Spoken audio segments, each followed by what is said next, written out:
All right, so for the recording, this is the audio of the Loudcast voice chat for Racing Hearts. In a few moments, people will be flooding the VC with their opinions of the episode. As you can see, our very first person has joined in. Shit's about to get real, guys. Bonnie, go ahead and unmute your mic. Sorry, I was just doing an intro for this. I am recording the reactions here just in case we get some comedy gold. Oh boy, you pulling a Sonny on us? Yep, I got it. I got the recording. You are live on the mic, says. Okay. What kind of stupid shit should I say? Just speak normally. It'll all be stupid shit. No, I never speak normally. That's an Olympian task for me. Fuck out of here with that. I missed the beginning, yeah, but I got towards the end, and I was like, that shit's cute. That was some real cute shit.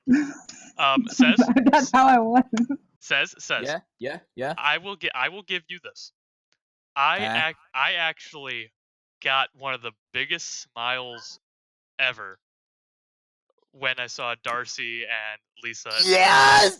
Fuck, champ! That was really great. I told you not to wear white, Darcy.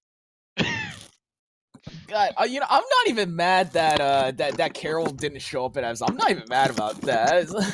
Best! So awesome! That was fantastic!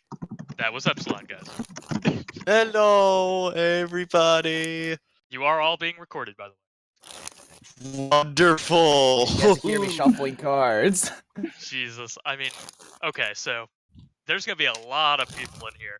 So I guess I'm gonna try to get my thoughts out here as soon as I can, so I don't have to interrupt anyone else. Right? I'm not tempted to interrupt anyone else. I think this episode was very, very, very good. This episode, it wasn't even a funny episode, although it did have some good jokes. It just made me smile. Like, I think that's the one thing I can say about this episode. All the cute moments, all the pairings, all the partners, all the little things between those people, all of, like, I think the one thing that probably made this episode for me, and I don't know if anyone else caught this, but did any of you guys catch all of the subtle musical cues throughout the episode? I did. I did. Like, I don't know, I feel like those were extremely well done. Because, like, every moment with, you know, Sam and Luna, every moment with, like, you know, any character, like, for the entire ordeal they went through in the episode, those little musical cues did so much to enunciate whatever feeling we were supposed to feel at that time. I think it was, as a sound guy, it was perfectly placed audio direction. I absolutely loved it. I loved everything about this episode. You know. Oh, go ahead. I loved everything about this episode, except a couple of the awkward moments, which I'll admit worked for the story. But, like, I don't know, I always feel this tinge of kind of nervousness when it came to some of those scenes with, you know, oh, it's not just my thing. Oh, it's not just my thing. Oh, it's not your thing, right? Like, that was really tugging at my heartstrings. But I still think overall, I loved it. Bonnie, what do you think? I did hear, like, throughout the week, I did hear, you know, people are like, oh, this is gonna be the best episode, this is gonna be the worst. And I also heard a lot of, you know, oh, the ship is gonna be forced, but the ship wasn't even forced at all this episode. It actually turned out pretty well for, you know, as far as Luna episodes go. This is, I have to say, one of my favorites.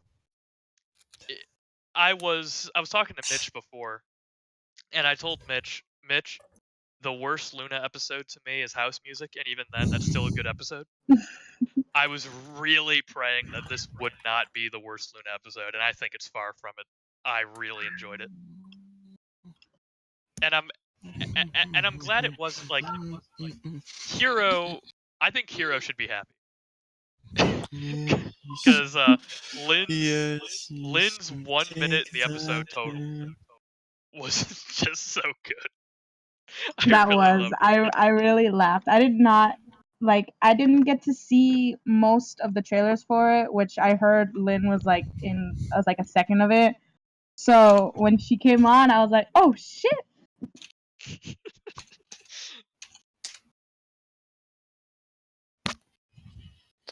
Says, what do you? Oh wait, Says is muted. Epsilon, what do you think? Fantastic. What else could I say? It was one of the best episodes of this series history.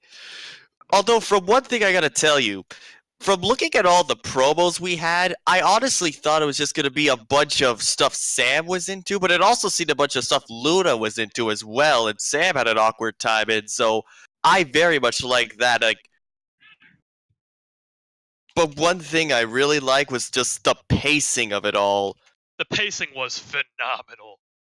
I loved it. I loved how well paced the episode was. I was afraid it wouldn't be. You're absolutely right. It was well paced. And I may be a little bit salty there wasn't a kiss per se, but I actually, you know what? Kisses are supposed to be just special, and well, yeah, you know. Dude, that hug was incredible though. You're right, that was. I was very appreciative for that hug. I was expecting a kiss. And now we'll be able to see it again because Racing Heart's in the link. Yeah, but my biggest worry about that ending with, like, you know, I was expecting a kiss, and I'm glad they didn't do it because you can build up to that kiss. Like, I'm expecting that. Yeah, kiss. you can. Oh yes, that's gonna be fantastic. I'm expecting that in the movie. That we are eventually gonna get, like, eventually, like, a big special. Because here's the thing, and when Paramount announced they were doing the Loud House movie, and then canceled it, you know, everything. But my big question about doing a movie on the Loud House is how are you going to fit all this, like, star all of the sisters in a really long form thing like a movie? So I feel like the Loud family in the movie, whenever it comes out, if it gets made or whatever, like the big special, Luna will have a subplot in it that will end in a kiss. That's my prediction. And if they that's gonna be fun. If they build it well enough through season 4, I think it might be one of the best instances of romance in cartoon history. But I think especially if we're gonna limit it down, will be the most well done LGBT relationship in cartoon history, because so far it's already my favorite. I always tell people about why I didn't like. Spoiler alert for in the video. You can skip ahead a few minutes if you're listening to these things and don't want spoilers. Although you're getting spoilers for Racing Hearts, that's what this entire thing is about. I did not like Korra Sami from Legend of Korra. I feel like it wasn't built up that well. Wasn't given a lot of focus or attention. Kind of just felt very last minute. Are you sure about that? I heard that a lot, and I kind of disagree. Well, do you remember the whole time where they're talking together about how when Korra was mentally scarred by her things in season 3, Asami was the one there who helped her through it, remember? Yes, but that was not, like, that was it. That was real, like, when I heard about, you know, what was rumored to happen at the end, like in the last episode, and I watched it because, you know, I was kind of excited. I was like, okay, you know, this could be interesting. To me, and again, this is my opinion, I know people that have loved Korra Sami, and I know people that have hated Korra Sami. And I'm very much more on the negative side because I felt like it was more pandering. As a bisexual myself, I did not appreciate how it didn't feel as organic to me as it should have. Whereas this relationship between Sam and Luna feels so natural, so organic, so realistic. This is not an idealized relationship. This is a flawed yet natural, real relationship. I love that. That is absolutely what I want out of all couples, or a lot of couples in television, but especially for a really well-written LGBT one, which, I love it. Sorry. I have to say that because I am a bisexual also, that a lot of bisexual characters are given these, well, not a lot, but most are given these like artificial relationships in these cartoons, saying, "Oh, here she's bisexual, take it or not," or "He's bisexual, take it or not." This one is not shoved in your face. It is, like you said, it is flawed, and you can see, but there are really, really good feelings in there. But yeah, but I'm basically just gonna echo what you said about it. Huh? What? Who said what now? We were talking about why the pacing of this episode was really good, and why the bisexual relationship feels natural, realistic, and less trite than some others have been in the past. Like Legend of Korra. That's what I talked about. That is what I mentioned. But yes, Bonnie, we kind of live in a world where bisexuals are not treated seriously, not taken seriously. Like, I don't know if you've ever gotten it, but I've gotten it before where I was told bisexuals don't exist. Or I was told you can't have the best of both worlds. Yep. I was told either have a guy or a girl. Like I can't have in between, or Yes. whatever. And I didn't like I am happy that lesbians or gays can they have their characters, and they have their great characters, they have their bad characters, but like bisexual, however, we don't go as like far. We don't get a lot of character representation, and when we do, we don't really get a good one. So this is what makes me happy.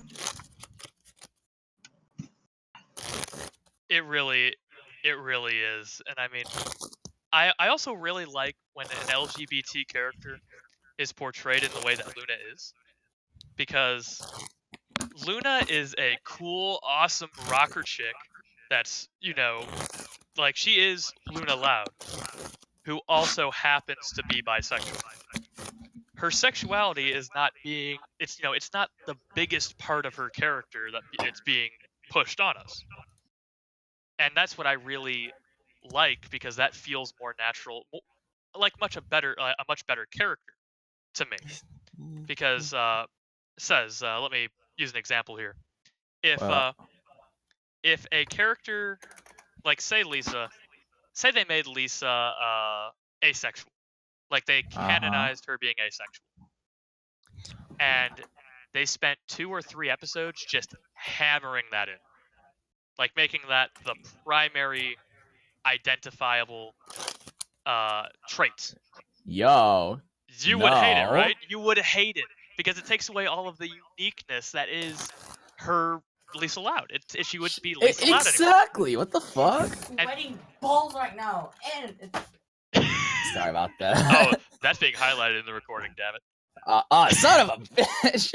God damn it. But I love that Luna is Luna Loud, and that she just so happens to be an awesome rocker chick that is also bisexual. She's not a bisexual that's also a rocker chick. She's a rocker chick that's also bisexual, and that is just so good to me. Oh. I absolutely agree. Sorry, I am just like, I was expecting a lot less from this episode. I was expecting, because of all the hype, I was expecting me to be like, it was alright. Or, it was kind of bad. Or, like something like that. But, a lot of the little things in this episode, like, who posted in general artwork earlier? Or one of the artworks earlier, the Loud Says artwork, where it was, her holding Lenny on a leash. Lori holding Lenny on a leash. Yeah, that was in. Oh, I know what last you're talking about. Yeah, Lex 93. I was very when I saw the backpack in the episode, the backpack leash. I was like, oh my god, like No, and so good.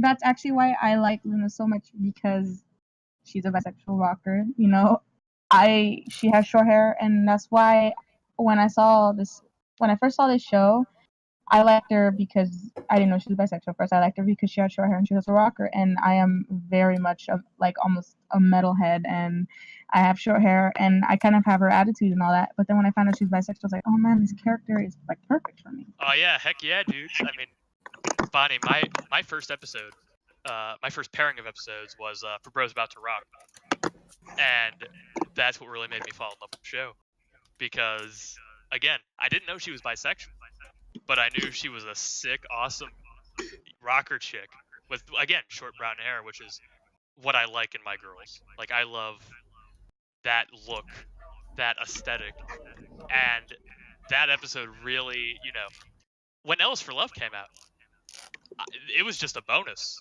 when I saw the ending. Like, I thought that was still so very well done. To the point of like, man, I do not know what bad I can say about this episode, except maybe some of those awkward moments. But even then, they added to the plot. So, although, says, Huh? there was one character in this, and I'm kind of mad, because did you notice that I was in this episode? Wait, you? Yeah, do you notice I was in this episode?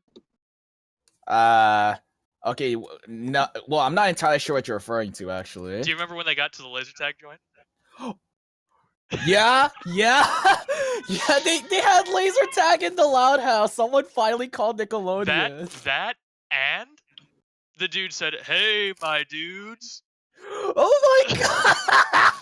I am going to sue. I am gonna sue over my name and likeness. That is all mine.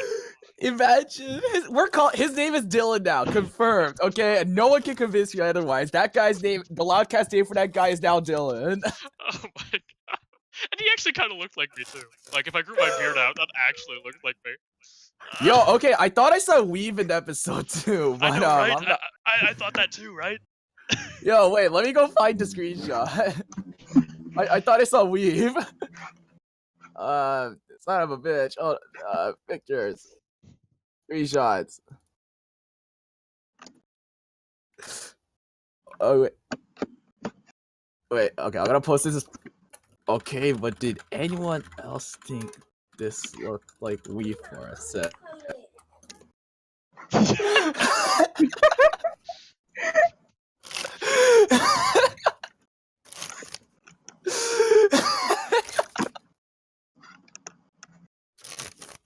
Oh yeah, I did get a picture of Dylan. Wait, no, I can use the mega link.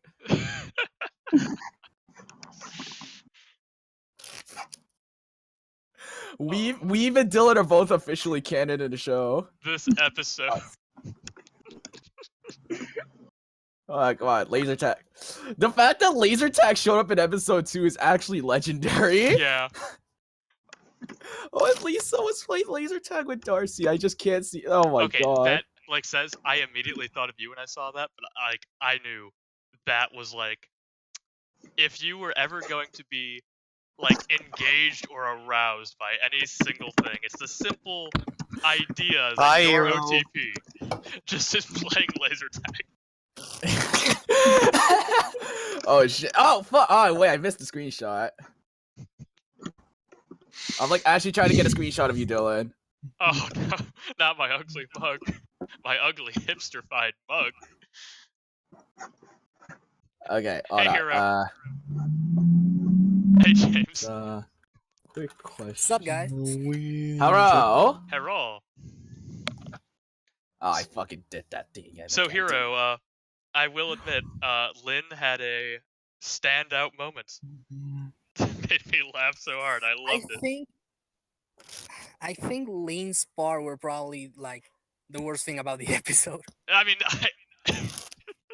like it was Like when I saw that at the end, that was really good. But I really did like the like.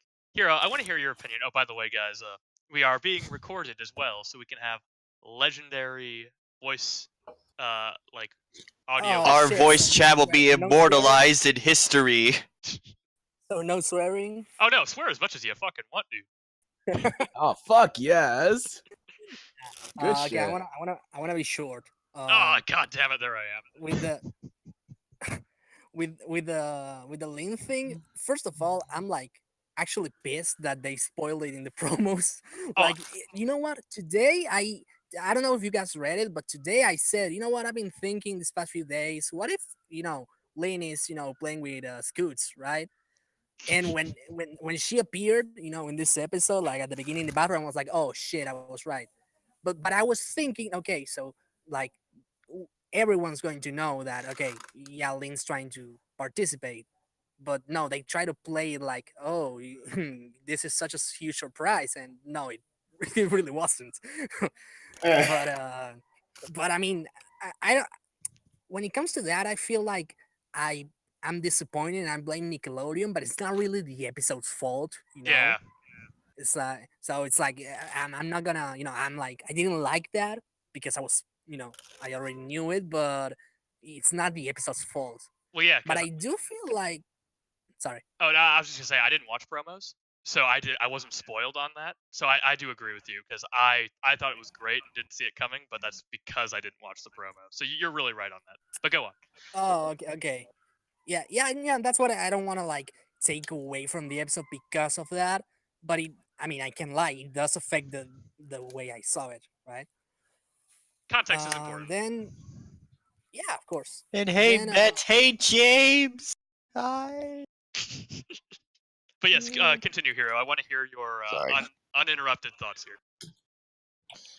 No, and I just like I do feel like maybe I'm wrong, but because I didn't like that too much, because I didn't feel the surprise, I personally feel like, you know what, I would actually try to take that away from the episode and add more Sam and Luna moments. Even if it's just like 40 seconds of screen time, I at least just give me, I don't know, 40 seconds of them just hugging each other, But no, I think my real problem with the episode is that the episode starts with them dating, and it's like the Alice for Love, kind of hinted at the fact that, okay, so Luna and Sam aren't really close, right? Like everyone else with their crushes, it's pretty. I mean, I think it's consistent that Alice for Love tells you that, they have crushes, but they're not really close to each other. Like, like Lenny and Jazz, Jazz just offers her a dress or something. She's like blushing, like, yeah, that's what people selling stuff do to you, right? And I like when Luna's on the bus and Sam and the other two friends, rock friends, they just pass by her without even looking at her. I feel like it was hinted at. Yeah, Luna has a crush on Sam, but they're not really close to each other. Yeah. And this episode starts with them just being on a date. And here's the thing. At first, I was like, okay, no, this could be like, the continuation. Like, this could be right after Alice for Love. It's like Luna gives a letter to Sam, and then Sam reads it, and she's like, oh, hey, I actually like this cute little girl who sent me a secret admirer letter. I'm gonna, I'm gonna ask her out or something. But then, in the meantime, we've had like stuff from the comics where they just talk to each other and hang around, and all that shit. And then there's Frenzy, and Sam is like the first friend Luna invites. So apparently they are friends, but now here they're dating and they actually don't know anything about each other. Because I can believe that, okay, Luna doesn't know that Sam is into sailing, okay? Because of who the fuck is into sailing, right? Like that's not something that comes into a conversation. You're not like, oh, hey, so nice weather, huh? Yeah, good to sail. Oh, so you sail. Now it doesn't come out in conversation, right? So I can believe that. But then they're like I thought we were perfect for each other. But you didn't know each other. Like you didn't know she wasn't into dancing. Like Which you're into music, and you don't know someone's into dancing like at all. that is crazy. And I mean, I can believe. I mean, I'm not totally. I'm not a dancer. You know, I play the guitar and shit, and I'm not a dancer. But I don't know. I do go out, you know, to parties and clubs and shit, and I just, you know, try to do something with my body. So I can believe that she's not into dancing, but I find it hard to believe that they're going on a date and Luna doesn't know that. I don't know. Yeah. I feel like this just takes for granted that and I think maybe it's a good thing, right? Like maybe it's a good thing, but I feel like they said, okay, guys, you all want Sam and Luna to be a thing, right? Well, here you go. They're a thing. Be happy about it. But one of the things that I said that I wanted to know is like to see them like developing, you know, like how did it get to be a thing? And here they're just a thing right from the start. And I think it does. I think it's even like so they're together just because they think each other is hot, because they really don't know each other, and like they don't even find something that they have in common. In the end, it's not like, oh, so like they both of them are actually secretly into baking, you know, and it's like, oh man, I didn't know that. I love baking, you know, so do I. It's like in the end they still haven't found anything they have in common. And throughout the whole episode was like, oh hey, I actually don't know you the way I thought I did. And so I'm one of the things that I don't know, I felt a little disappointed that I don't know why they're dating each other other than maybe they find each other hot, you know. And I think that's a totally valid thing, you know. Like I'm not saying it's wrong, but I wanted to see a little bit more. So I was like actually a bit disappointed about the episode in that regard. Still, I think I was writing a message to post in spoilers, but I don't want to post it because okay, so like you guys are hearing me now, but I Yes. don't want to like post this and have it be there in the middle of spoiler where everyone's just loving the episode. Me going, oh, actually, I didn't like it. And, I mean, I know it's probably just a personal thing or something, so I don't want to like um come into spoilers feeling negative about it. I feel like today is like a glorious day for people who like Oh, Sam and Luna. And I absolutely. will say one of the things that I had in that post I was writing was that I actually find their dynamic, like the way they talk to each other, they play with each other, all this shit, I actually really love. The problem for me is that I I think the dynamic is great, but I'm not like I don't believe it's like a natural thing that, you know, like I don't believe why they have this dynamic. Like I don't believe how they got to that point. Like I feel like I was missing like the the development prior to this stage where they are right now. But aside from that, I thought Well, we didn't. it was actually pretty cute and really I Yeah, thought it was actually really adorable. yeah, absolutely. May I? Yes, please do. Um, I honestly didn't get that vibe because number one, this was like their first date. They were friends before or this. Luna, as shown in like L is for Love and Frenzy, and Fool Me Twice.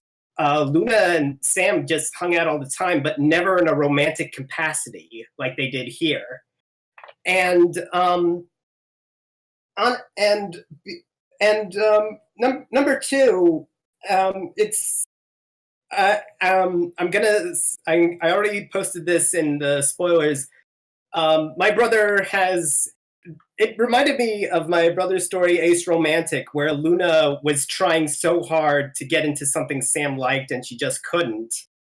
And because of that, I think my brother has inherited my ability from the MLP fandom of fanfiction foresight. But it was it and it was and they already have like a few things in common. They both love music, obviously, and they and like and of course they both don't like baking, but that was a clever ending.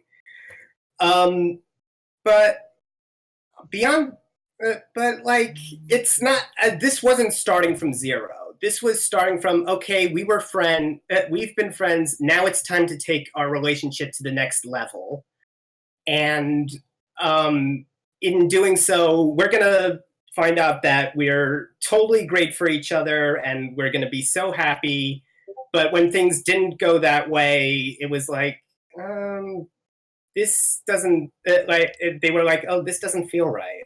So, and at the end, when they realized that it didn't matter if it didn't feel right, that's what brought it all together for me. And so, yeah, love this one, 10 out of 10. Well, maybe not that much, but you know. No, I'd put 10 out of 10. That's me. Well, here, let's let Hiro say is one other thing that he wanted to add.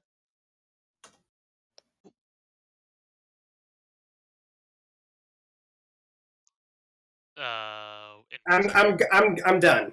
I'm done. So go ahead, Hiro. Okay, yeah, sorry, I was muted. No, the one little thing I want to say is that, like you said, the first thing you said was like, yeah, they come from a prior friendship, right? They were friends before, and that's a little of my problem, because it's like, so they were friends before, and now we don't get to really see how they, like, who asked her out, like who was the one to say, hey, want to go out on a date or something, like how did they get to the point where they ask each other out on a date, right? I think that's one of my issues. And the other one is that, so if they were priorly friends, how come they don't know anything about each other? Those are the two little issues that I have. Yeah.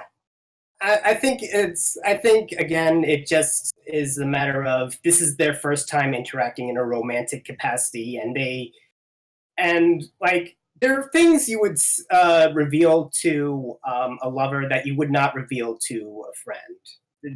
There just are. Okay, but I mean, like, you meet with, the girl you're dating, and you don't know if you have to shake her hand or hug her. I feel like that's a little too much. Well, not exactly. Luna isn't Luna, the whole romance scene is like completely new to Luna, and it might be completely new to Sam too. So again, Luna had to go to Lori to like get advice on like, why is everything going wrong? So just the vibe I got. I do agree that maybe there should have been something about like who asked who and all that. Maybe someone can write a story about that. But beyond that, I didn't find. We're gonna have to agree to disagree. I didn't find the problems you had to be that severe, and I just loved the episode on the whole.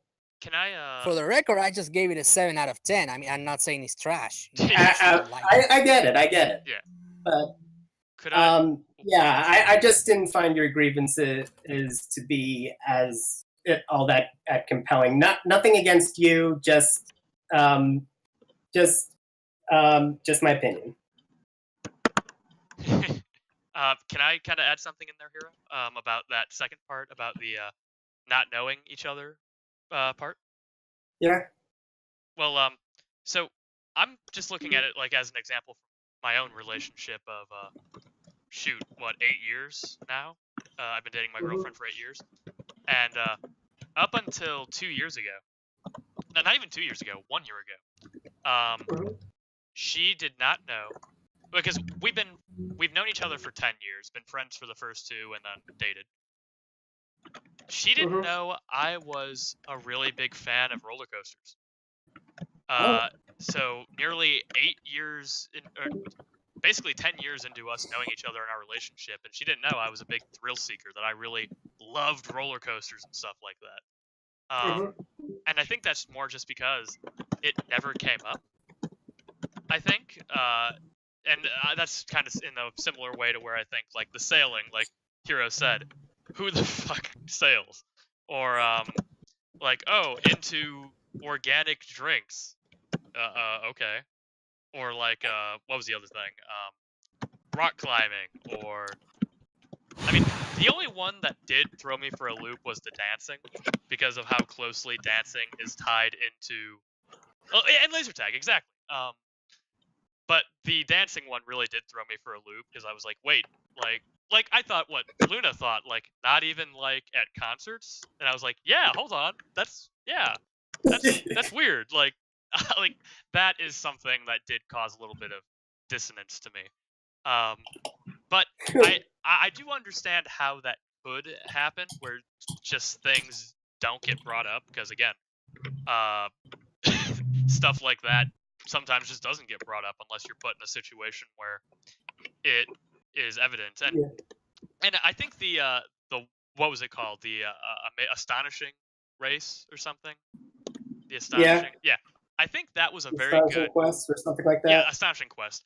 I think that was a very good plot device to put them in these situations, because on a normal one-on-one dating situation, which one of them would say, hey, you want to go on a date to a random farm? Hey, you want to go on a date to you want to go on a sailing date? Like, those are not the most common dates, at least for 15, I 16 year can olds. picture like sailing being romantic, but yeah, you do have a point. For 15, 16 year olds, they're not gonna think that immediately. Yeah, I get that. But yeah, I can definitely give you that merit, Hiro, about the dancing thing. That definitely is weird. And I can also give you the merit of, yeah, I might have actually liked a little bit more, like that extra 40 seconds of Sam Luna interactions, because I agree with you completely. I loved their dynamic for a lot of the episode, like just the way they talked to each other. Right? That was relationship goals. It was so realistic, and that's what I really loved, because this episode painted their relationship as not perfect, and I was honestly kind of afraid it was going to be too much one way or too much the other. I'm very happy with how it turned out. Yeah. Because it could have been a lot worse. Like, I was telling Mitch when he was in here with me before the episode aired that my least favorite or the worst Luna episode is House Music to me, and even then it's still a great episode. Mm-hmm. So please don't make this the worst Luna episode. I really didn't want it to be. And oh my god, that would have been awful. I know, Can right? you imagine? Wait, what? Yeah. I mean, if Racing Hard comes out and it's the worst Luna episode, that would be, oh my god. Yeah, that would have just, that would have. We would have all Like, went crazy. Yeah, honestly. Yeah, no, that would have been, that would have been, yeah, But- it would have been. But bad. yeah, this was very solid. On a side note, I think the laser tag was actually a very clever callback to a novel idea, because when their dad had the IT job, the Loud Sisters always played around with like water pistols and stuff. Oh, you're right. Yeah, also in Job Insecurity, they did the same thing in the flashback. You're right. So it does show that Luna likes like war game sort of things, like laser tag and Yeah. those sorts of things. yeah. So that is a really good callback. I didn't realize that. Mm-hmm. As expected, I'm already seeing so much negativity from someone. Yeah, dear. I'm watching. I'm watching a fuck bunch him of in these. the ass. No, A Yeah. bunch of this stuff from Is it in, another Discord server the with engineer tie-dye corps? talking to them, all of them, and defending the episode. No, it's like I'm trying to defend the episode, but I've mentioned this guy before. He hasn't even watched the episode, and he already shot the ship down before he even saw it. And I said, and because he was like, I bet you they won't end up in the future. They don't belong together and all that. And I said, why do you think that? And he said, oh, they almost broke up anyways. I'm like, they almost broke up for the purpose of showing that you don't have to have so much in common to actually like each other, like to get like to be with each other. Like, you can like each other with those feelings and you don't need to have much in common. I was like, that breakup was there for a reason. He was like, no, they shouldn't be canon. I'm like, why are you so salty about this? And this guy really has this obsession with like a loud cest ship, Unicon. And I've mentioned it before, he really draws these Disgusting. horrible drawings of, you know, Sam and how he hates, you know, Sam and Luna together.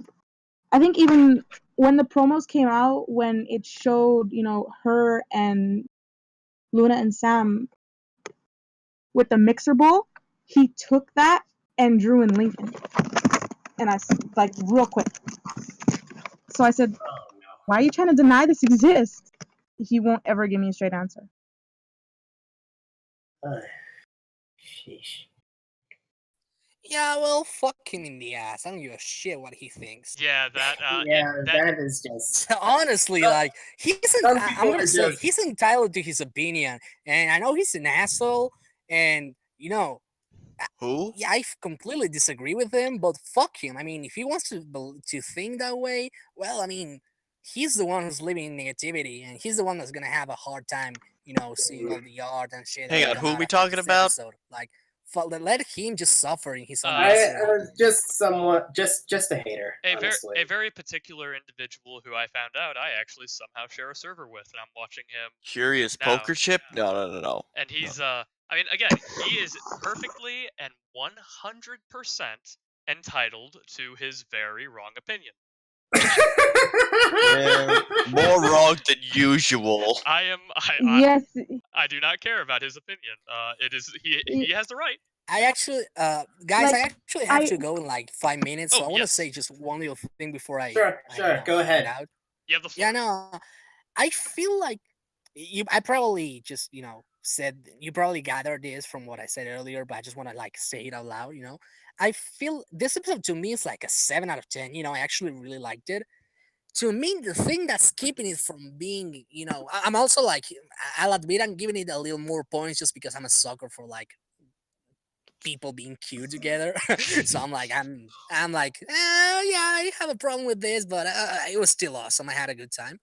But to me, the thing that's keeping it from being like from a 7 to a, I don't know, 8.5 or something like that is that like they say, like when after the sailing thing, when they're like well, like you said, like they were thinking about just keep going as friends, and shit.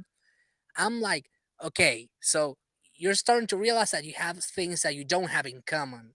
But the way they just phrase it all and the way they act, like, okay, no, we really can't go on with this. It makes me feel like why they do have something in common, right? Like they love music, Yeah. and they've been together in like in Alice for Love. When Luna was playing that guitar, Sam was there with clarinet and shit. So they do have stuff in common. But this episode to me just makes it look like, okay, they actually don't know the things that they have in common. Like they're only focusing on like the things they don't have in common. And I feel like it should have ended with them just bonding over something that they both enjoy, not just like, oh, we both hate baking. So what are you gonna do? Not bake? Like, yeah. Hey. How is that a good day? Like, okay, what are we going to do today? Oh, I'll tell you what we're not gonna do today. But yeah, it's like we're not gonna bake. Well, Hero. Well, okay, but what will you do? Hero, can I throw the suggestion at you for how I would have liked to see the episode end? Yeah. Personally? Sure. So they walk out of that baking place. They walk out of that kitchen place they were in. They sit down on the street corner. They cuddle together, and one has one earphone in, one has another earphone in. And they're sitting next to Holy each other. shit, I'm getting rocking hard out. right now. I know, right? Like that would Oh have my been god, the yeah. See, perfect ending. what if they did? I know, right? Like, what if they? Okay, what if they? What if the sailing shit was the last test, right? What if the sailing was the last thing? It's like they're they both lose to Lean and Scoots. I don't know. Scoots put her scooter, to make it like a motor for the boat, and they Paid the reach engine. first. Hey, that would have been fun, right? That would have. But like they, so the astonishing shit ends there, and they're like, oh shit, we have nothing in common. Wow, you know what? I I thought we'd be perfect for each other, but it's like all the things I love you don't like, and all the things you love I don't like. Man, maybe we're just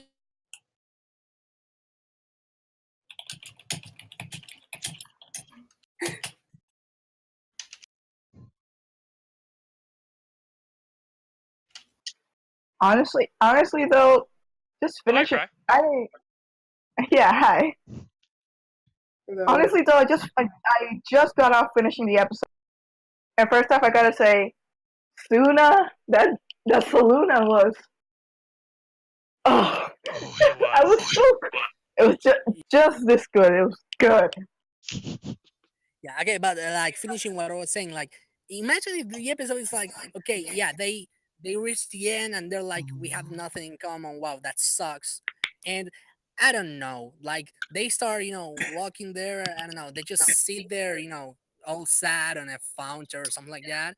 And like you said, I don't know, Luna just takes out her phone and she starts playing, a really depressing song by not Mick Swagger, I know, some other dude like Smoosh, I don't know. And she starts playing a sad song, and it sounds like, oh, I didn't know you listened to Smooch. And she's like, yeah, I always like to listen to when I'm feeling down and shit. And she's like, oh yeah, so do I. And they start singing the lyrics together and shit, and it's like, hey, you know what? Maybe we don't have things, and like the same thing they ended at the end, with the baking, because I feel like it's like they bonded over something they both don't like. I would have it bonding something over finding out there's something they both like. Like, Yeah. I see what you're saying. But the whole motif was like they're both saying, "Oh, this isn't my thing. Oh, this isn't my thing." And then when they both say it at the same time, they're like, "Oh, huh." So we both don't. But, like, yeah, but they're like, do you realize? I know what you're saying. It follows the motif. Like that was established. Earlier, that you can't just say, "Oh, we both don't like the same thing." Wow, we're meant for each other, because it's like, again, it's like, where are we going to today for our date? Oh, well, I'll tell you what we're not gonna do. Yeah, that's where I have to disagree. Because that wasn't the message they were going for. At the end, when they messed up the baking, and they were like, maybe we don't have a lot in common, but we can explore everything, and just enjoy each other's company. Didn't they say something like, but we can still try to, finish try as to friends. figure Yes. out? No, Yes. that kind of gives me the feeling that they like each other, but they don't know what they have in common. So with this, right, they thought they would find something in common, and that will like build the foundation for the. But since it went, it didn't go as planned. So when Luna says that, I'm guessing that means continue to like hang out or even go on a second date to find out what they do like, so they can build that foundation up. That's what I got from it.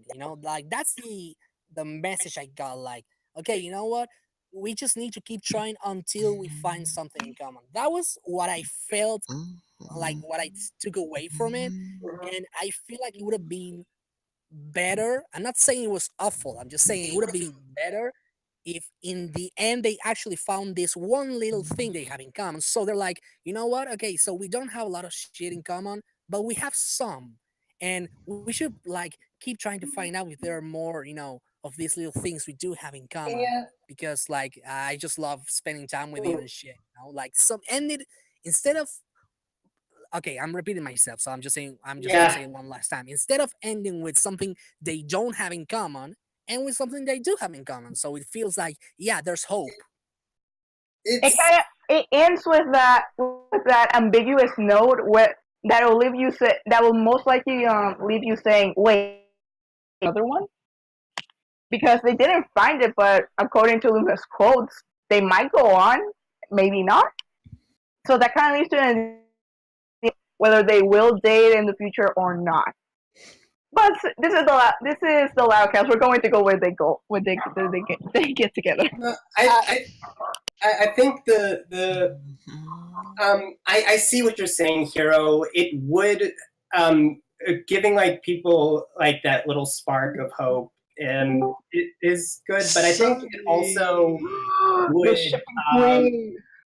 I think it also kind of undermines the point where like we don't need to have everything in common. We can like even if we don't have a whole lot in common, we can just like we know we like each other, and we can try to make this work.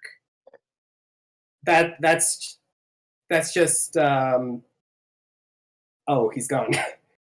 Yeah, he did have to go. And he was replaced by Sunny. Please by the give queen, us your... by the shipping queen.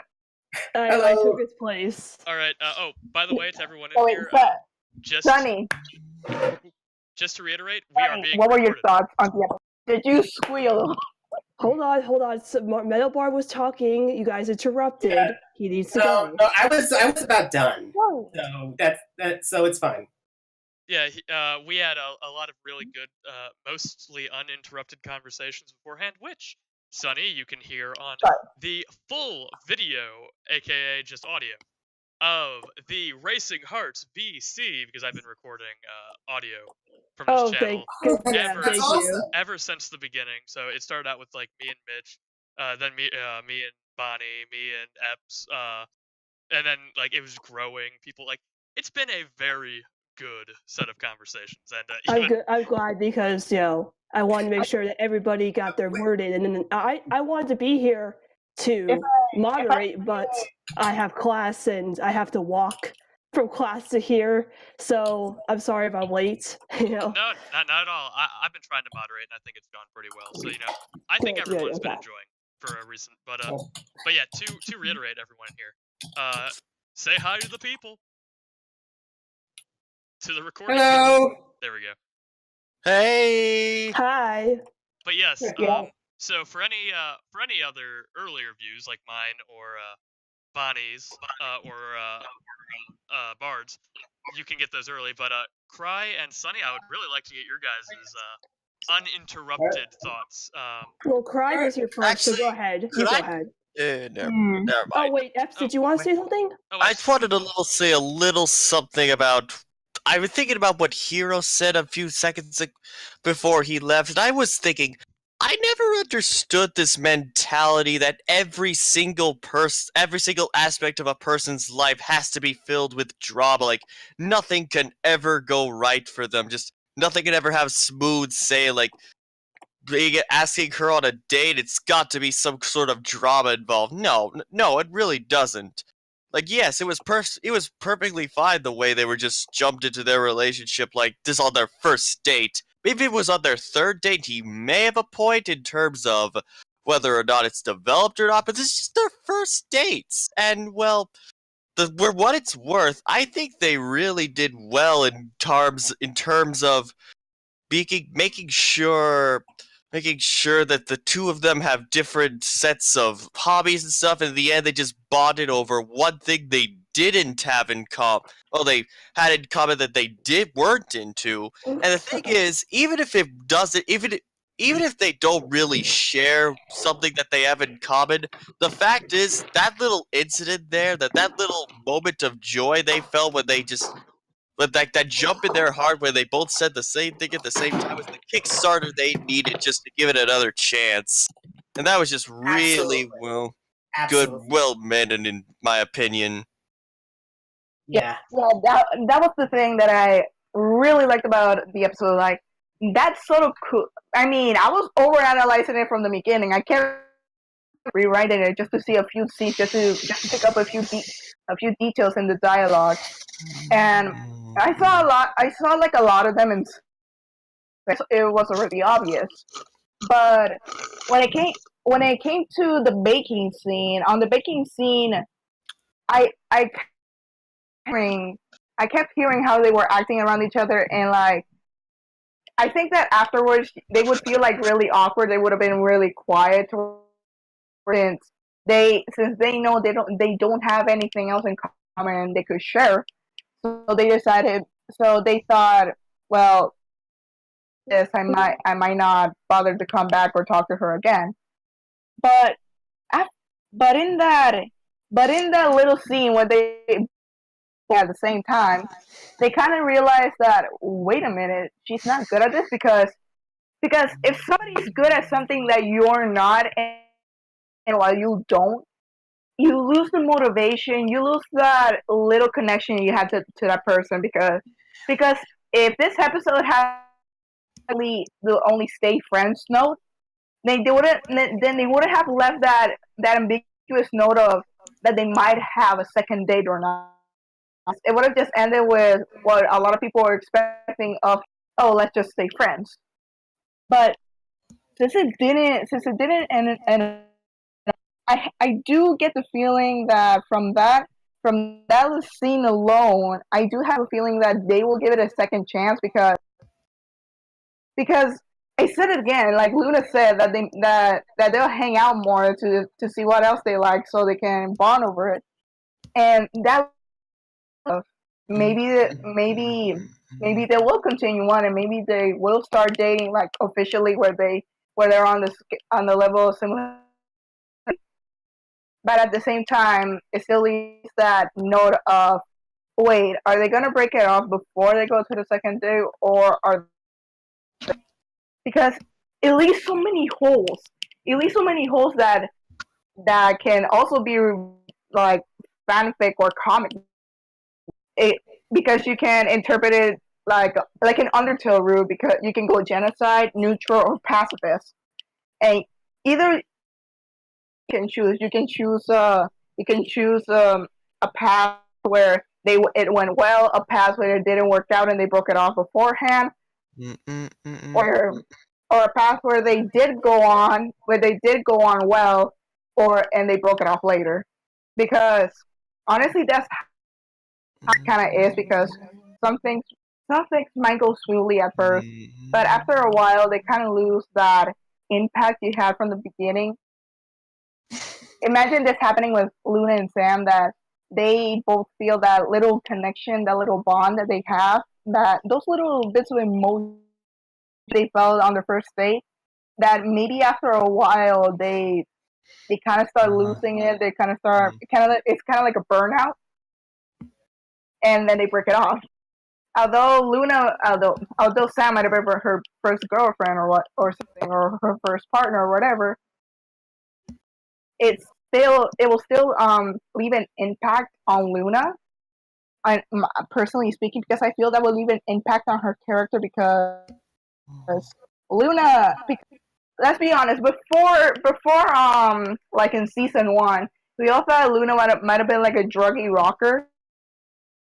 But when it came more of her episodes came on about how she was nervous about going after her future, it kind of show, at least for me, that Luna isn't this chill girl who can will go off to do drugs or whatever, get herself in trouble.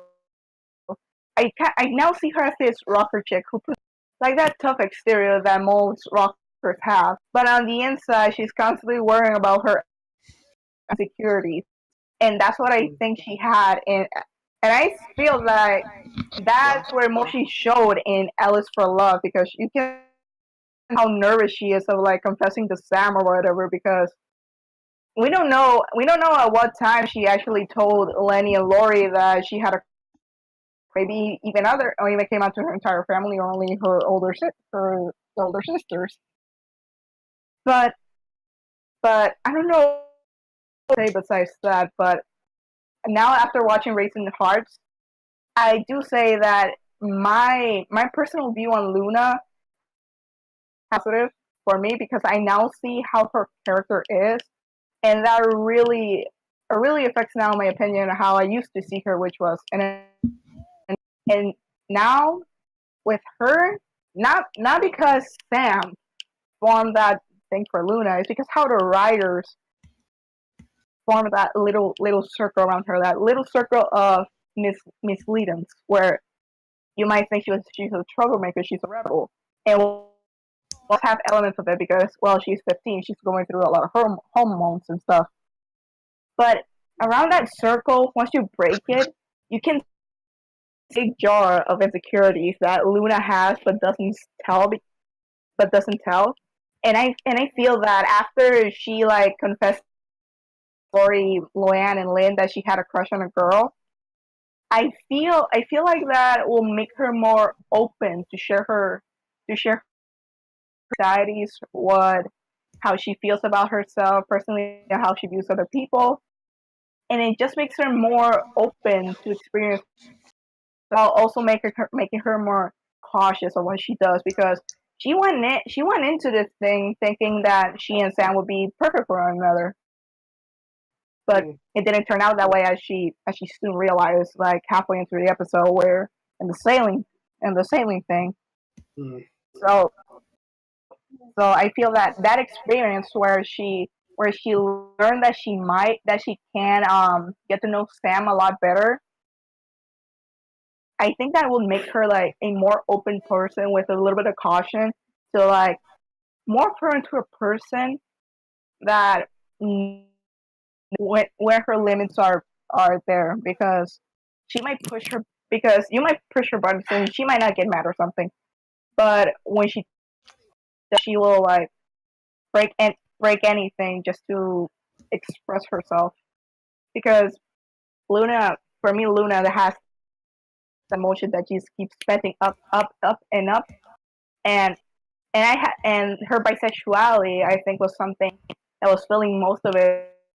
She just felt this huge relief, and that I think this episode would affect Luna for the most better, especially like in the views of people who really like Luna or want to give her like a chance to like her and stuff. And that's what I mostly love about this episode, about how it opened my eyes to Luna's character, about how I can see her from now on, because the way that I just described is the way that I will see Luna Loud until something comes in mind. Beautifully said, Cry. That was very articulate and very well worded. And my dude, I agree. Sunny is going to be ramping up here for her thoughts. And Sunny, I will also be right back, but thankfully I'm recording this, so I'll be able to hear all your stuff. So go right ahead and Cry. You did a great job, and now it's time for your very straight and logical delivery to be overblown by a 5-hour rant. Well, I mean, if we were doing another shift, then maybe I would have a 5-hour rant. But this I'll probably make it 2.5. really quick. Medium kick. Yeah, 2.5. Medium kick. Medium upper kick. You know. See, I'm gonna be underwhelming. Yeah, here we go. I'm gonna be underwhelming and talk about the things that aren't related to Saluna for a second, because there's a lot of things I actually am thinking about less than Saluna at the moment, like the little other things that happen in the episode besides them. Just so I can get that out of the way. Lynn's subplot I thought was the dumbest part of this episode. Like, I don't even know why it needed to be there. It was so stupid. Like, Lynn didn't even need to be there at all. Like, I knew the moment they showed that gag in the promo, like, oh yeah, that's from Racing Hearts. Like, it had to be them. Like, why? Like, we didn't need this little subplot. We didn't need it though. It was unnecessary. I just felt like just one joke. It was funny. Jeez. I thought it was like, we didn't need it. You know, I thought it was the worst part of the episode. As Hero had said, spoilers. I thought it was the worst part of the episode. The other thing was, oh my god, I was trying to think of it.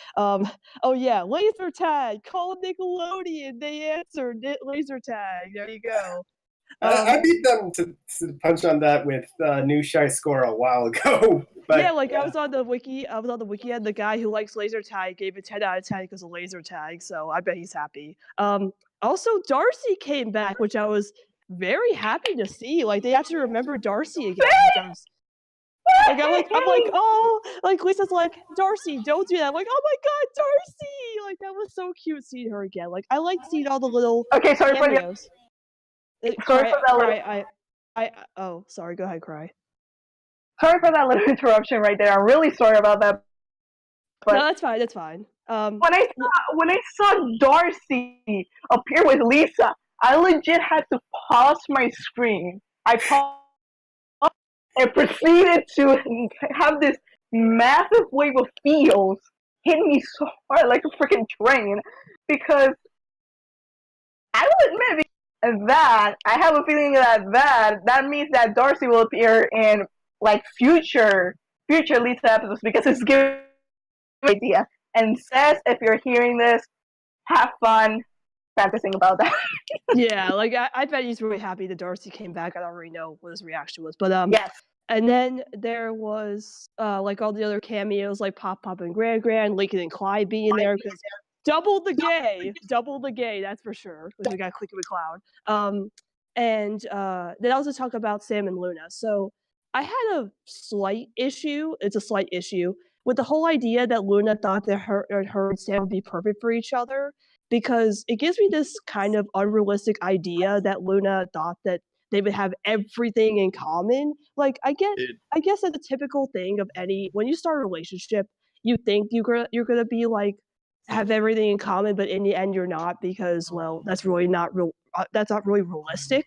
And I kind of like the way they portrayed that, because they could have had Sam and Luna just start dating automatically, but the way they were able to introduce us to this idea that this relationship isn't a perfect relationship. It is a flaw. It is in fact a non-perfect relationship because they're so different from each other. And I also, there's not a lot of like fandom, well-known fandom people here, or if you know about the fandom, a lot of people used to complain that Sam.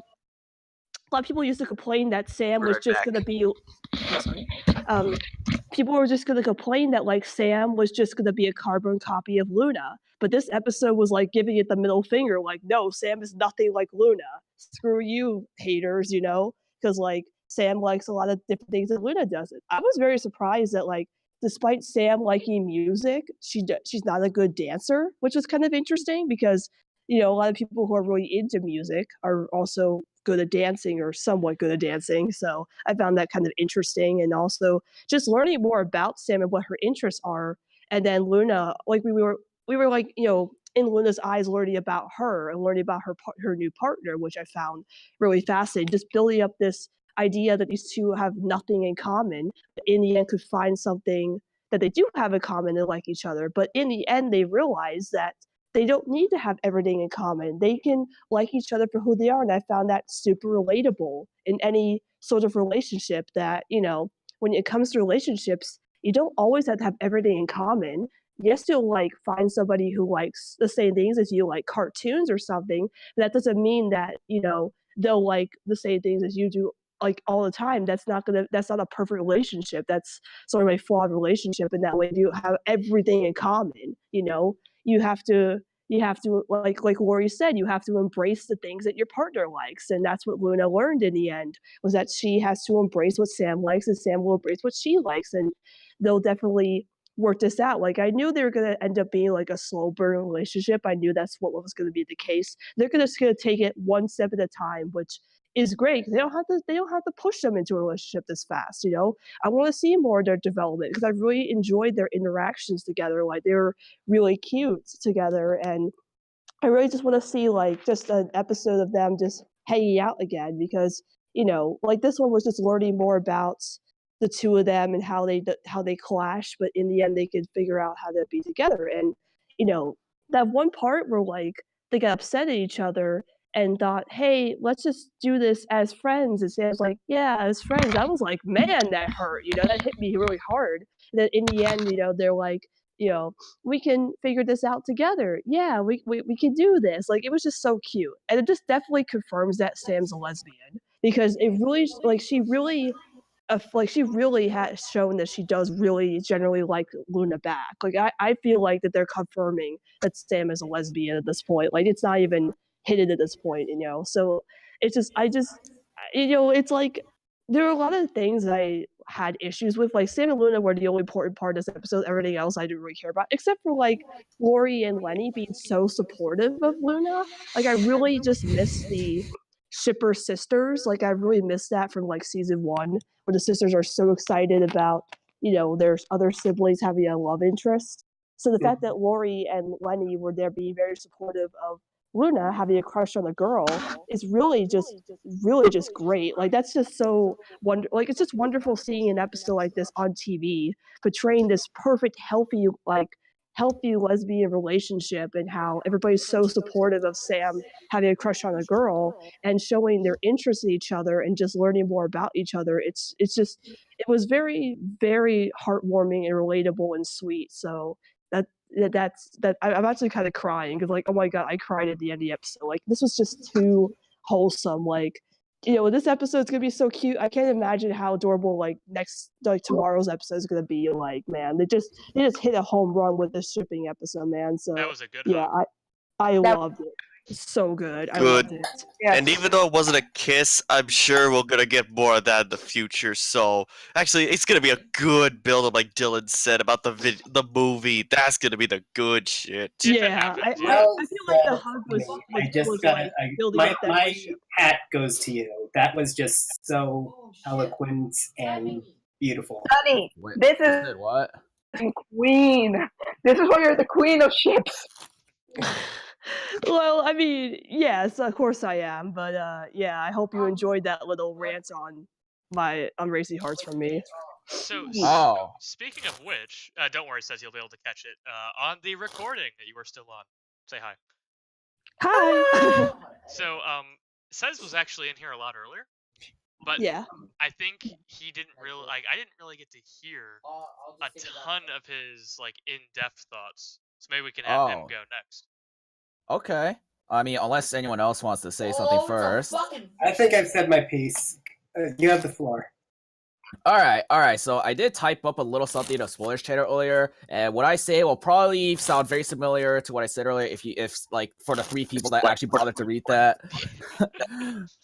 But anyways, okay. So I'm gonna start. I think the most logical flow for me is to go with the one thing that maybe I had a little bit of an issue with, but then I'll just go so I'm gonna start off with that before I get to the more positives, because I thoroughly enjoyed the epised. Okay, I thought the episode was absolutely fantastic. It mostly delivered on what I was expecting from it. Well, at least for the most part, because there was one little gripe that I had with it, so the one little gripe is that, look, here's the thing that part of the reason why a lot of people are probably excited for the episode is to learn more about Sam, right? My brother's actually being really fucking distracting. We wanted to learn more about Sam's character. We wanted to learn. Shut the fuck up for a second, please. Jesus fucking Christ. She says, "Watch your fucking language." Fuck, dude. Fuck, shit, bitch, dick ass, whatever. Anyways, Watch your profanity. Okay, so we were gonna I think people wanted to learn a lot more about Sam's character, and well, here's the thing, right? I think for just about a lot of the characters in the show, say fucking for every Lost scene, for example, we can identify some kind of character, in-depth character, or driving force them. Like Luna, for example. Luna is clearly a very passionate person that really believes what she does, and she is very extroverted and not afraid to just unleash just everything she believes in and just spreading all the positivity fucking everywhere, right? Or hey, Luann, for example. Luann is someone that really believes in spreading happiness and putting a smile on people's faces, even in their darkest of times, right? There's some kind of character to in-depth motivation or drive to them. And for Sam, well, I honestly didn't quite get I didn't really feel like I got to know her per se. Basically what we learned was just what she likes and dislikes, which I guess isn't a bad thing. We did get more of her on the screen, right? We saw she said something more than "okay, see ya" for once, and that is fucking golden in itself. But we basically just got what she likes and dislikes, and what are we supposed to really make from that? I think I did see some stuff. I did see some personality traits. I remember Mr. I mentioned something about it in another server. It was she's, let me see. Sam, she's daring, peppy, a little awkward, and extroverted. Just name 4 traits. Yeah. That's 4. Yeah, I found her super peppy and excitable because she was like, "Yes, I love sailing." I think the main thing here is, as Luna learns about Sam, so are we. Yeah. So so it was sort of. So we're not going to get like an in-depth character study from a first date. And there's only so much you can put into 11 minutes. Right there. Exactly. Like, with I'm going to give an example. Like the other love interests, say like Bobby or Ronnie Ann, we didn't know them right away in their first episodes. We got to know them over time. Sam's only been in one episode to get 1,000,000 lines now. So I think it's best that we give it time. She's going to be showing up eventually, and we'll get her in more. Oh, sorry. Yeah, he's him.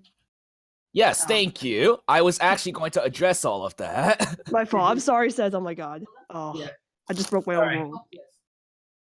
Look, right, and you're right in that I do not expect some crazy in-depth character analysis or fucking anything, right? Because look, like this even goes for the main siblings. We even took a little while to get to know the main siblings, at least as to the extent that we do.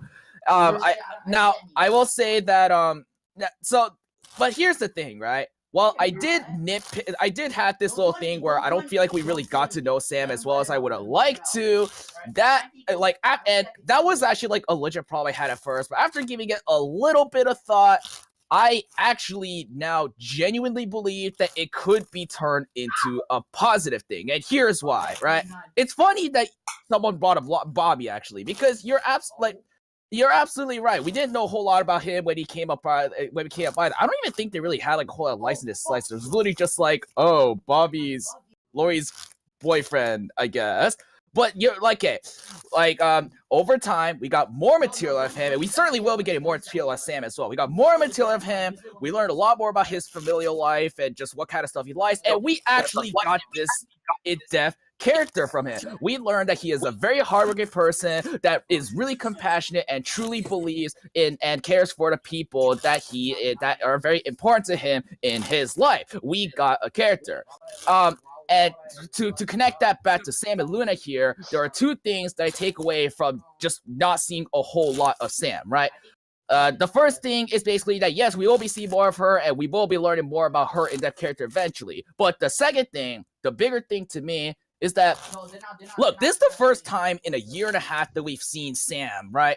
But that, despite not having seen Sam for a long ass time now, that did not stop the fandom from giving her a character, creating their own story for Sam, for just like a fucking 7-second clip of Sam saying, okay, see ya, okay? That did not stop them. And the fans certainly will not be stopping now. In a sense, like here's the thing that stuck out to me in the end of the episode, is that in the end of the episode, they said, look, we're not perfectly meant for each other, but we have a future where we can learn more about each other and we can create our own future.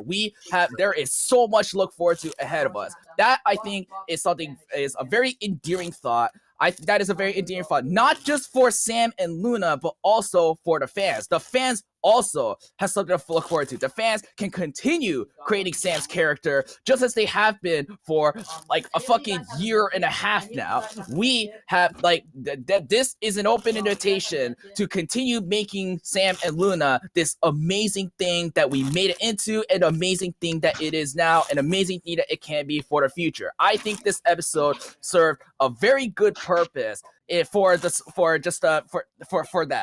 Sam and Luna, in terms of like it's sort of throwing us a bone, and we are gonna make the best of it. And so overall, the message was very endearing, and I thought it did a lot for Sam's character, not necessarily canonically, but also for just what we as the audience can make of it. It was an incredibly solid episode. Here. And I mentioned this earlier with my brother. As you remember, Mr. Tie-Dye wrote the story Ace Romantic, and I said earlier that in the MLP fandom, I wrote a lot of stories which actually turned out to be canon in MLP, and I think my brother and I think Mr. Tie-Dye did the same with Ace Romantic, like predicting a story where Luna tries so hard to get into something Sam's into, and it just doesn't work out. But in the end, they decide it doesn't matter. So You were so dumb about that. Yeah. You should have just said him. Talking about that, I mean, yeah, I can see Sez's point though, but again, like I was trying to say before I accidentally interrupted Sez, I'm sorry, is that again, when the other interests were introduced, again, Bobby, for example, or Ronnie, for example, we didn't know them yet in their first episodes, and you should really just give it time. I mean, yeah, it's been a year since we had ever seen Sam again, and yes, the fandom has taken her and done stuff with her, but again, the fandom does everything. Come on, what they do with the gender bends, we're never going to see the gender bends ever again. I'm sorry, but we're never going to see them again. And look what they do with the gender bends. So, it's the I fandom's thought the Colin fandom. Dean said something about how they could show up again. This just in. Next bomb announcement. The gender bends are coming back. So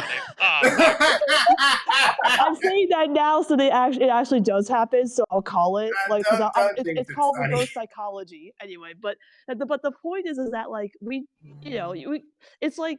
Also with Stella by Heart, for example. Stella was introduced as a new character. We didn't know much about her. She was just kind of there. But now that now that she's like going to be a permanent character sort of in the group, we'll learn more about her. The same thing goes for Sam.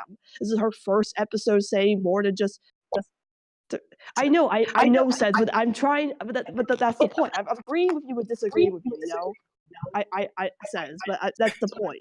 Is that, yes, I agree with you that, this is Sam's first episode, and we'll see more of her later on. I agree. That's all I'll say. Sorry.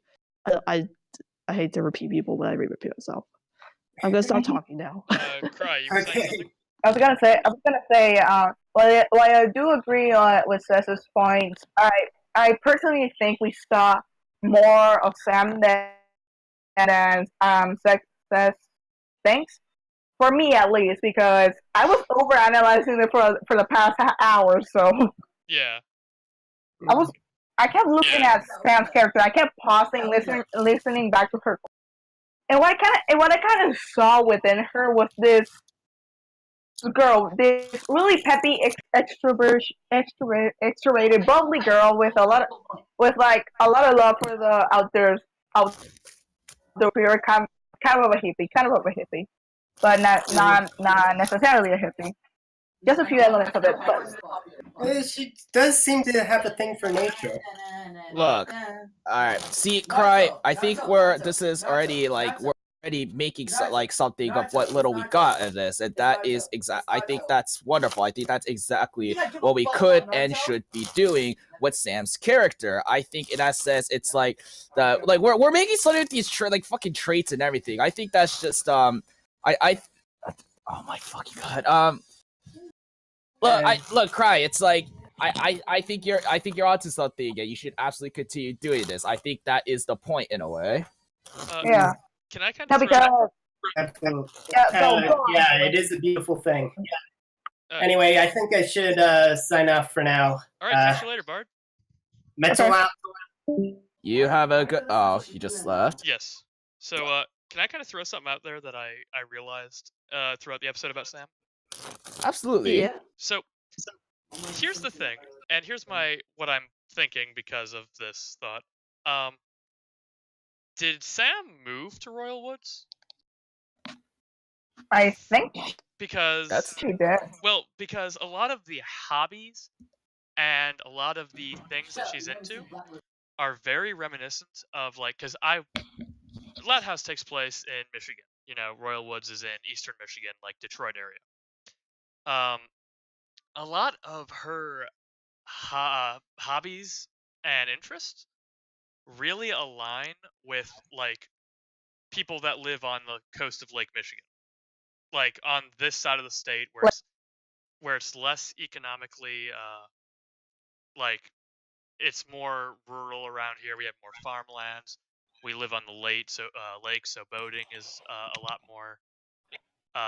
Yeah, it does make sense because I mean aligning with her reminds of it with Liam because she seems to like the outdoors a lot and seems to be an adventurous spirit that would rather be outside.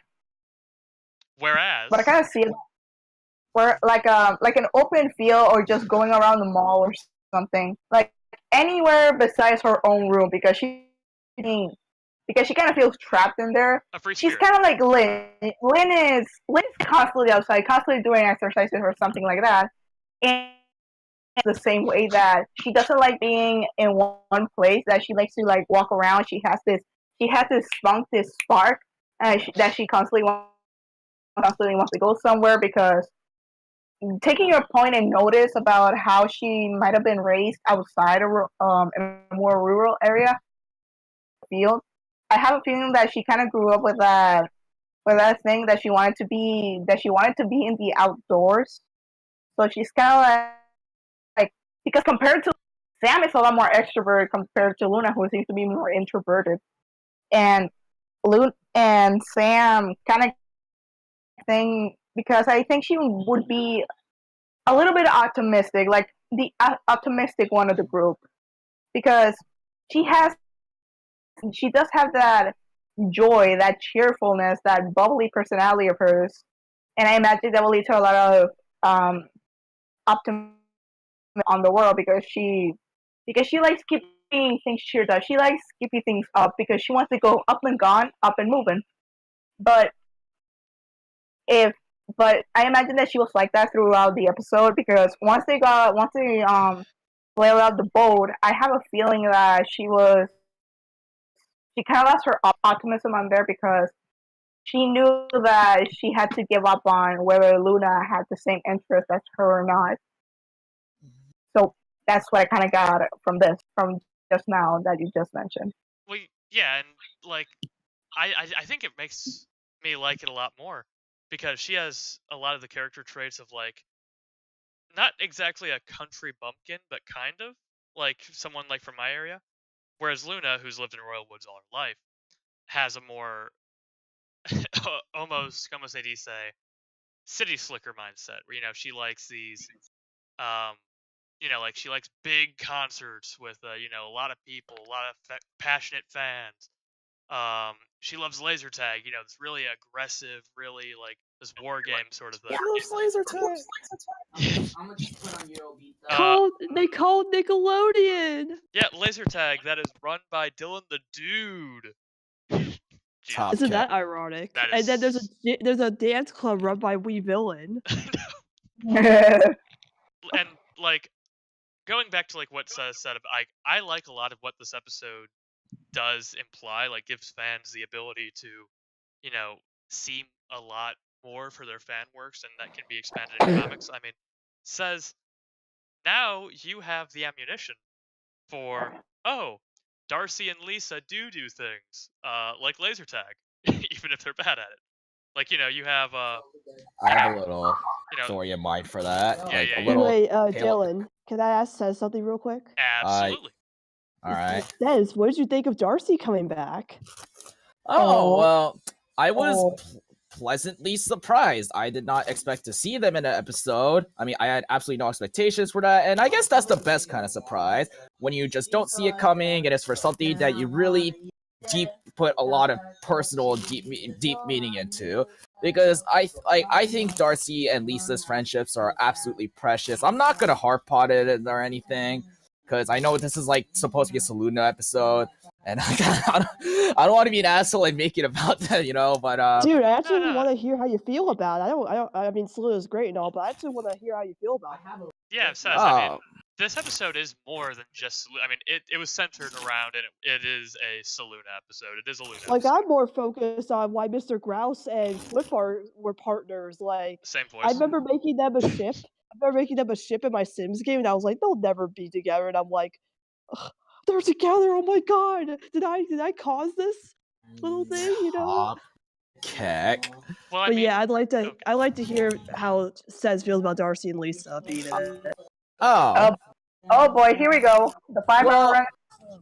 Okay, well, like I said, I mean, I'm still gonna try and keep it concise per se. I don't want to just go off on a 10-hour tangent about this shit, But okay, well, as far as them show up in this episode, I mean, obviously this was about Sam and Luna, so I wasn't necessarily. I mean, obviously, I wasn't just thinking like, oh my god, I really hope Darcy and Lisa show up in this, right?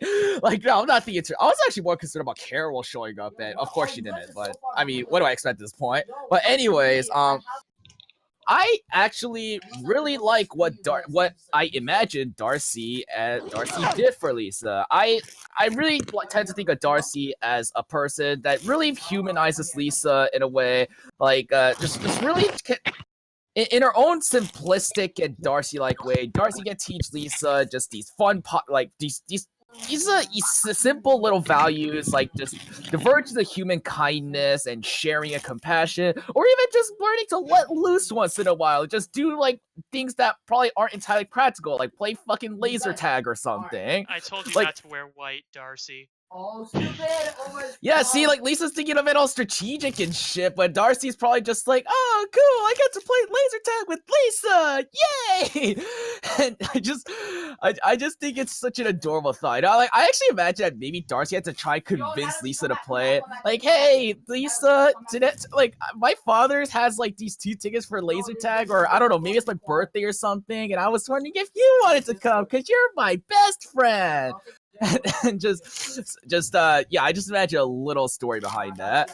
But I like that them being present implies that this is an ongoing thing, and that we will see more of Darcy and her giving Lisa just this development as a person, not just like as a person. I just like the prospect of that being a thing. So I am overall very happy that they showed up. I did squeal a little bit.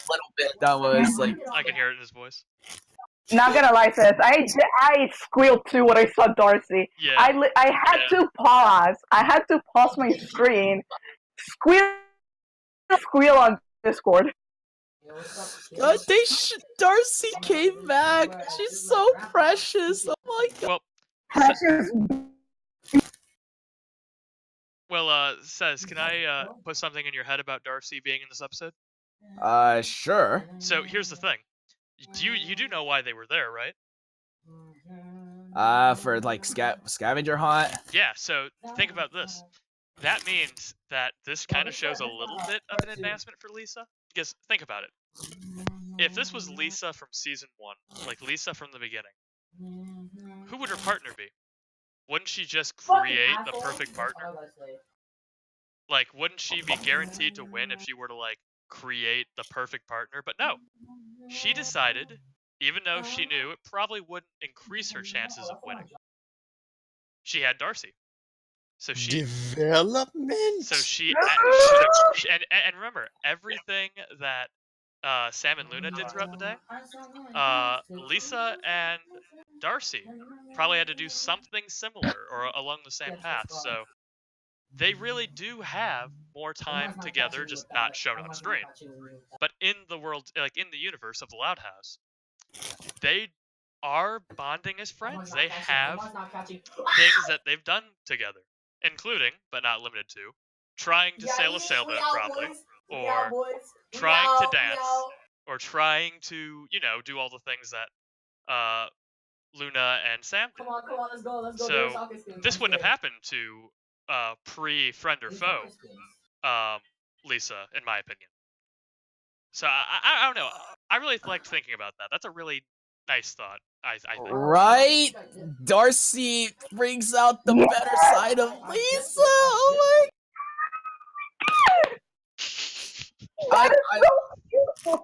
my. I'm actually planning a new chapter of Divisive Machination centered around Darcy and Lisa, and this episode unexpectedly gave me fuel. Unexpectedly. I'm glad, dude. I mean, I want to throw this at the table, and I was thinking about this because Jackie's telling me her thoughts about Racy Hearts and Safe Story, but it did kind of remind me of this connection with Lori and Bobby, but the whole idea of not being a perfect couple. And I was like, oh yeah, I was thinking those connections between Sam and Luna and Lori and Bobby, with the whole like we're not this perfect couple sort of thing, Just food for thoughts. Oh yeah, I mean we at the very beginning of this recording of the VC thoughts, Bonnie and I think Epps was here, and I'm trying to remember one other person. We were talking about the this being a really good representation of a relationship in general, but to me, it's one of my favorite. Like it's definitely to me the best LGBT portrayed relationship because, in my opinion, it's not portrayed as a perfect relationship, and that really humanizes it. That really makes it add some brevity to it, add some weight to it. You know, makes it more realistic. And that's something that you know you don't normally get in all cases. I mean, there are a million cartoons out there or adult animated shows where there are gay or bisexual characters and their relationships are pretty overplayed, you know, pretty overstated, pretty They're you know, super gay is Yeah. the relationship. super gay. No, just something I want to put in like your mind. What you just said about one of those she might not have the highest chances of winning, still chose Darcy to go. Yep. That is, first of all, very pure. Oh my god! What? No. But imagine though, I just kind of when you said that, I was already thinking of something. But what I had in mind is that Darcy kind of pissed. Like during kindergarten, she invites Lisa to go. Guys, and I imagine like when she's in her lab, she kind of feels this odd feeling that not because her experiment pulled up again or something, but she just feels this little nerve that she feels like down. She feels depressed, and then she looks at the little poster that Darcy gave her, and she just smiles and goes up and calls Darcy to confirm will be participating with her at the quest.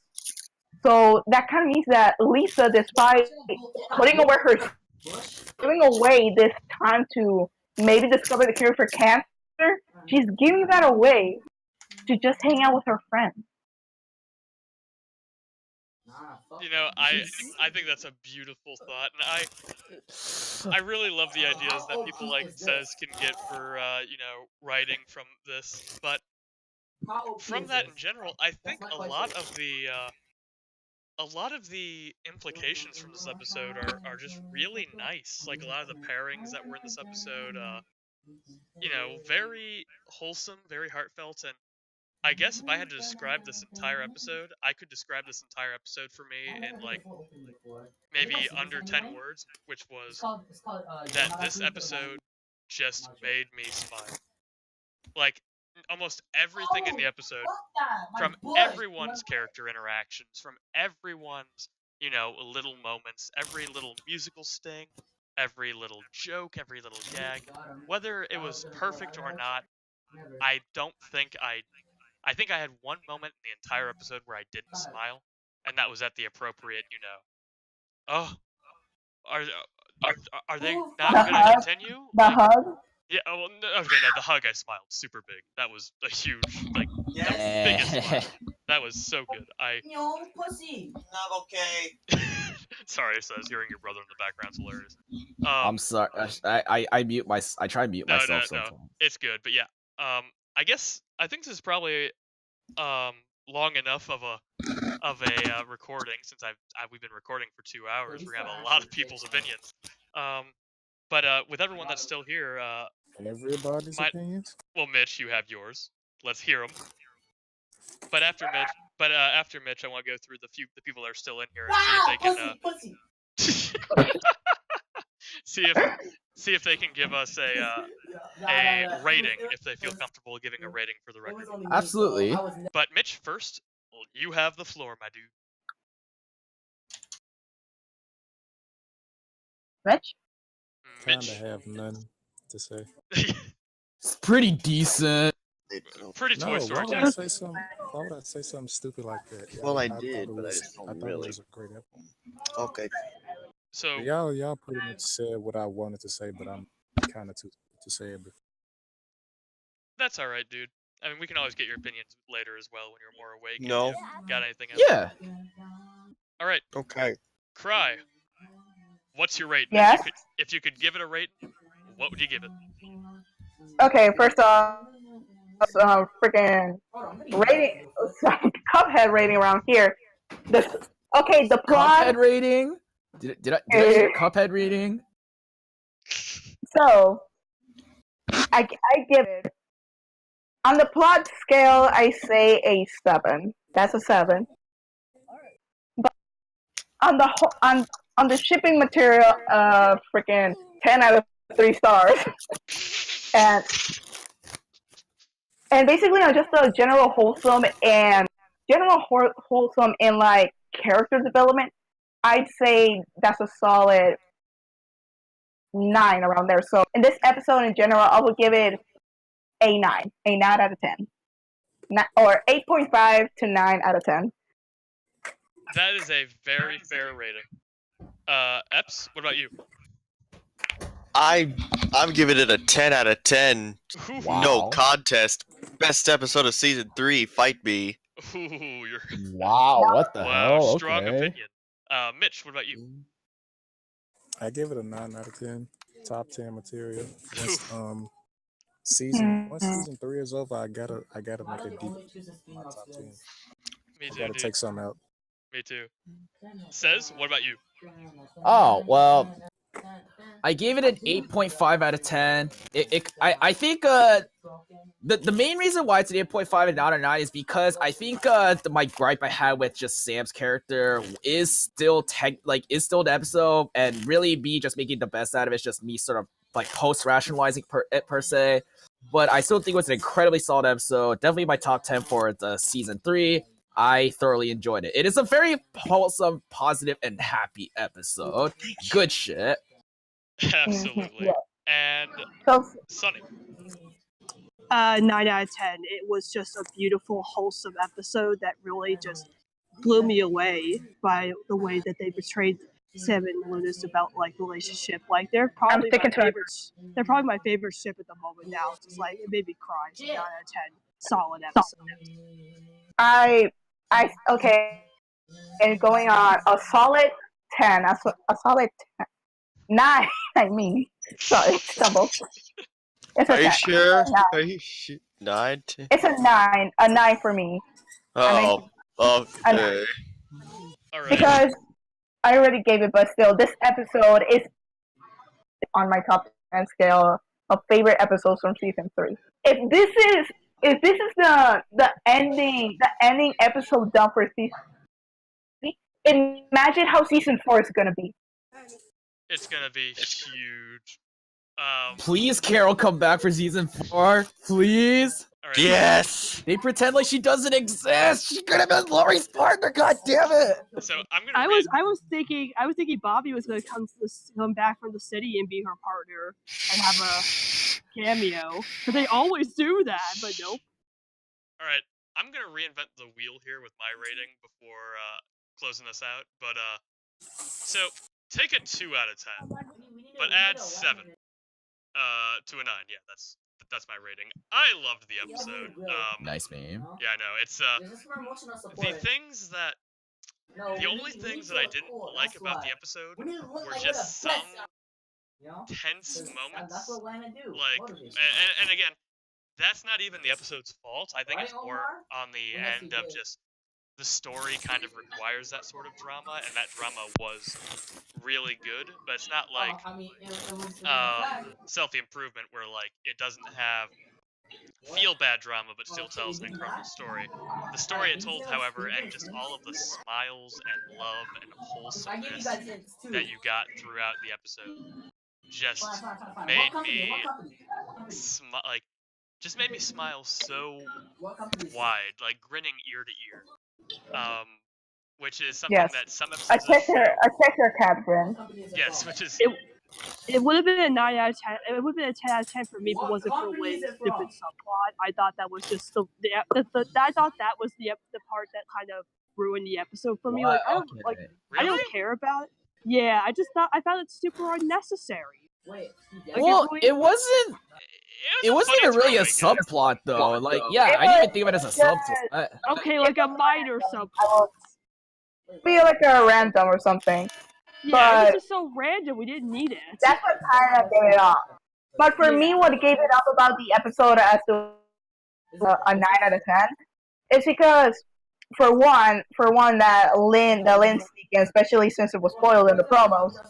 I and the fact that the plot, I know the plot is supposed to be like fast paced since it's only 11 minutes, but it felt like a bit repetitive to the where they said, "Oh, such and such is not really my thing." Yeah, I did have that issue too. It was too Kind of, repetitive.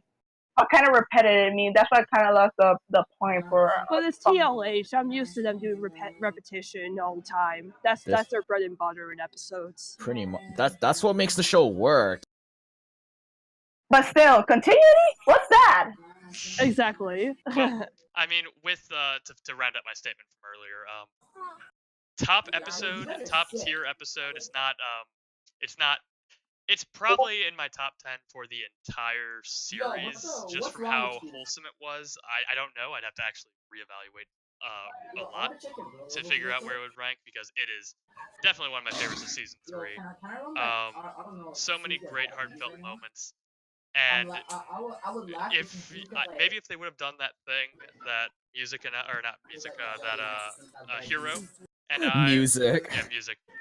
Music. Add music. Are you talking to him right now? Boom. No, not right now. Okay, but sorry about that. Anyways. No, although if what Hero and I were talking about earlier about like instead of that Lynn thing at the end of the episode, which I still liked, I still thought that was funny. But if instead of that, maybe they would have walked outside, sat on the curb, and put one earbud in one of their ears and one earbud in the others, and just, sat really cutely and gaily together and just listened to some music to, like, end the episode or something. I don't know. Maybe a little bit more of an oomph moment like that to end. I kind of wish that, like, Scoots won that one. It would have been, like, Wicked Clyde or something, and then Scoots would have gotten pissed off and Lynn would have been mad, and that's when she would throw off her wig and exposed herself instead of them winning. You'll always take an excuse for Clinky McCloud. Yeah. No, I'm saying in general, I mean, yes, of course I would, but I'm saying, like, what if it was a twist, Well, Sonny, what if it would have been Darcy and Lisa that just ended up winning? And then, oh my god! And then Scoots and Lynn got mad and Lynn exposed herself. Yeah, that would be perfect. And then Scoots and Lynn get mad, reveal themselves, and then steal the trophy and just drive away with the police like chasing after them or something. If that would have happened, I would have heard Seth's systems. Yeah, I would have heard New York City go on like high alert because they thought. Honestly, Lynn would have moved down my list if that would have happened, because that would have made her look like a real asshole. Wow, your character ratings change fast. Mine really haven't at the moment. I mean, Luna's still where she is because of this episode for me, because I love this episode. Me too. But anyone got any final thoughts before I? Wait, I actually want to bring up some food for thought if anyone hasn't talked about it before. I still wonder how Lynn was able to convince Scoots to be her partner, like dressing up as that old woman and be like, "Oh, hey, it's your friend, Scoot." Yeah, that was what I was thinking. Maybe they're just the ultimate bro TP we never even knew. I got the answer because the episode actually did imply something about that. What was that? Remember, Lynn won the previous year. Oh, right. So Scoots just wanted the best chance of winning. She wanted the best part. Oh my god, general artwork, look in there. Oh my god, fresh! Aww. I picked a good time to come in. Oh yeah, well I have to go because I'm starving. I need to eat dinner because Yes. Enjoy your dinner. Wait, James. I need my tuna from Fresh. It's beautiful! It is really beautiful. But James. It just confirmed it. On this day, March 5th, 2019, as the official start to Tuna Day. So, James, you there? James, I am here. James. Okay. So we are the ultimate shipper. We are still on camera. We are still recorded, and I want to hear your thoughts and rating of the episode right here, right now. on the Well, Loudcast. Yes. To do that, you're going to have to tune into the Underrated Damn Pillow it, show. I knew you were gonna do that. I knew it. I'm just going to say this much. Yes. I honestly cried. I've never, there's only three. I said this in the general chat. I've only watched 3 episodes that have actually made me cry, and this one was one of them. It wasn't perfect, honestly. I'm not gonna say, I didn't watch it with totally rose-tinted glasses, but it made me so happy, and that's all this show's supposed to do, right? You're just supposed to watch it and be happy. So Precisely. it was, Yes. it was But so good. But loved also it. overanalyze the shit out of it. Yes. Kind of. I mean, I didn't really. I mean, I'm gonna have to keep up with Hero when we do our podcast, but no, I'm just super happy. My expectations going into the episode, I'll spill a little bit since you guys are giving me the floor here, and I don't want to be rude to my friend Dylan. Thank you.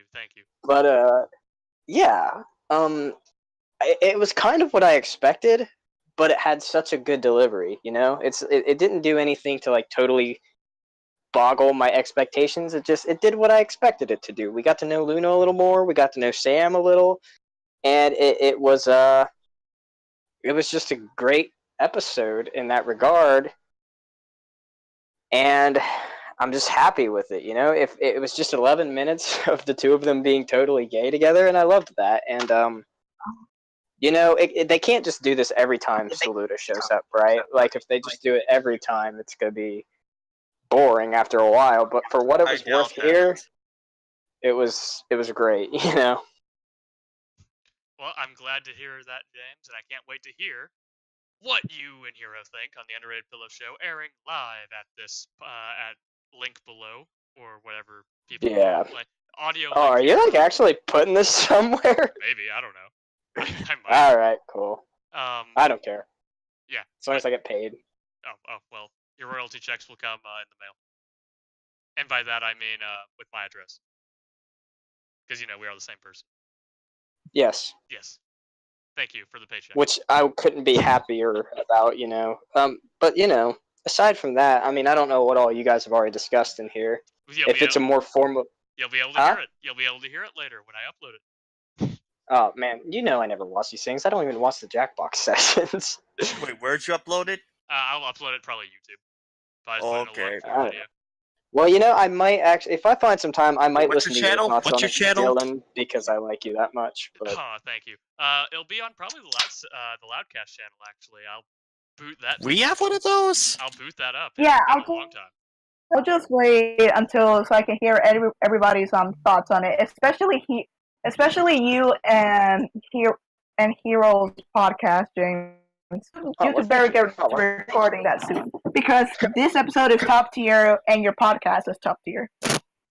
Thank you, Cry. That means a lot coming from you, considering I'm your biggest fan and all. All right, everybody. Yo, Ina, you forgot to do the dishes last night. Yes, I did. All right, everybody. Somebody forgot to do the dishes. Yeah, somebody forgot to do the dishes. Says. All right, and everybody, that is the end of the VC. What questions would you like to know? Will James and Hero ever finally make out? Will Says ever learn how to play Hearthstone? Tune in next time for another edition fuck of... you! Why you always ring that up? Fuck off! And will I ever stop berating naysayers for not claiming this is a perfect episode? They're giving 5s out of 10s, like, bleh. I have a question. Yes. How gay was this episode? Oh, very, super, very good. Super. Very gay. And anyway, in the Loudcast, so long. So long, and good night. Good.